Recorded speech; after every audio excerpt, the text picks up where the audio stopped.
together at that end to put it all through, and just all the different members and hanging with me through all those different votes. But I do want to especially thank President Trump. I don't think anybody should doubt his influence. He was with me from the beginning. Somebody wrote the doubt of whether he was there, and he was all in. He would call me and he would call others. And he really was, I was just talking to him tonight, helping get those final votes. And what he's really saying, really for the party and the country, that we have to come together. We have to focus on the economy. We've got to focus, make our borders secure. We've got to do so much work to do, and he was a great influence to make that all happen. So thank you, President Trump. Just so we're clear, Kevin McCarthy, after a once-in-a-century humiliation, finally managed to win the Speaker's gavel, and the very first thing he does is effectively pledge allegiance to the one person above all others in Donald Trump who's proven himself incapable of winning. If you were wondering what dimension chess Kevin McCarthy would be playing as Speaker, it's checkers. Kevin McCarthy says, "I don't think anybody should doubt his influence," which really does say it all. Donald Trump is a guy who led Republicans to lose over 40 seats in the House and the biggest midterm loss in modern American history in 2018. A guy who himself lost by 7 million votes in 2020 after a record number of Americans came out to vote against him, even despite other Republicans on the same ballot winning their elections. And it's a guy who's watched as his entire slate of gubernatorial and Secretary of State candidates in swing states lost, his entire slate, even while moderate Republicans again managed to win their races. I'm not sure how many times the American people can say no to Trump and Trumpism before it finally sinks in that they are not buying what this guy is selling. So for McCarthy then, to come out and say that Trump has all this influence over the GOP is effectively conceding that these people are taking their cues from a guy who the country has rejected. It's almost comical at this point that Americans keep rejecting Trump, and yet at the same time, you've got these Republicans in office who are effectively getting his face tattooed onto their chests. And granted, the reason that Kevin McCarthy did this is simple. He needs to surround himself with those who he views as strong in order to compensate for his own weakness. Forget the fact that McCarthy himself is a weak person in general. He's also put that weakness on full display by surrendering virtually all of his power to the extremist lunatics within his own party.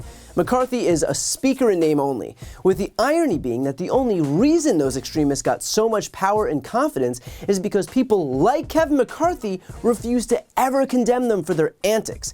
And so they became empowered, and then they used that new power to castrate the very guy who emboldened them in the first place. You've heard of the leopards eating people's faces party. This guy is currently wondering how it was ever possible that the leopards could eat his face. And consider too, McCarthy made this statement on the evening of January 6th, the anniversary of the insurrection that Donald Trump himself incited in that very building that McCarthy's standing in. And yet this guy is so drunk with his own ambition that he doesn't even see the disgusting irony of getting down on his knees to reaffirm his allegiance to the same guy who sought to tear that institution down. The guy who Kevin McCarthy very, very briefly seemed willing to hold responsible for the events of January 6th. Madam Speaker, let me be clear. Last week's violent attack on the Capitol was undemocratic, un-American, and criminal. Violence is never a legitimate form of protest. That doesn't mean the president is free from fault. The president bears responsibility for Wednesday's attack on Congress by mob rioters. He should have immediately denounced the mob when he saw what was unfolding.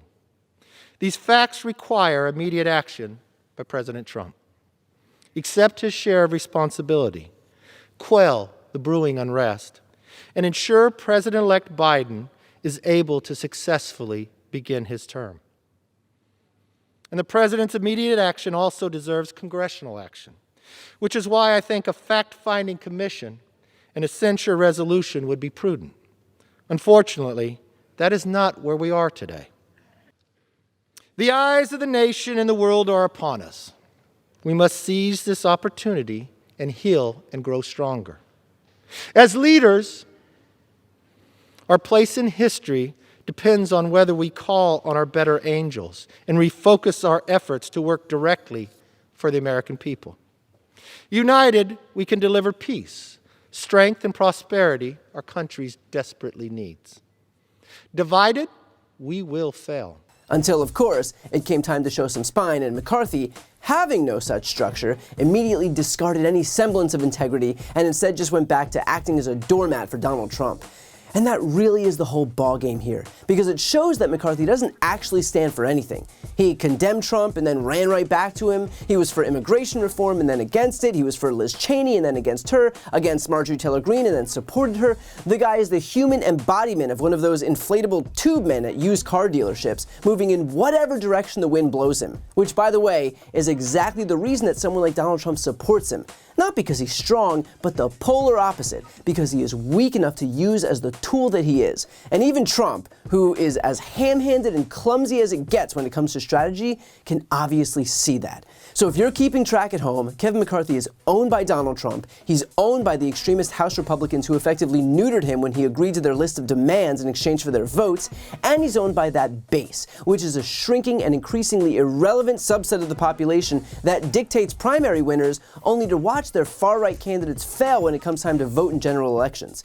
McCarthy is standing atop a house of cards right now, wholly indebted to the farthest fringes of that party. But hey, it's not like he's concerned that his situation is completely and utterly untenable, because he got the speaker's gavel, and at the end of the day, let's not pretend that he cares about anything else. So at this point, don't expect that Republicans are listening to any of the lessons that are being delivered to them by voters on a constant basis.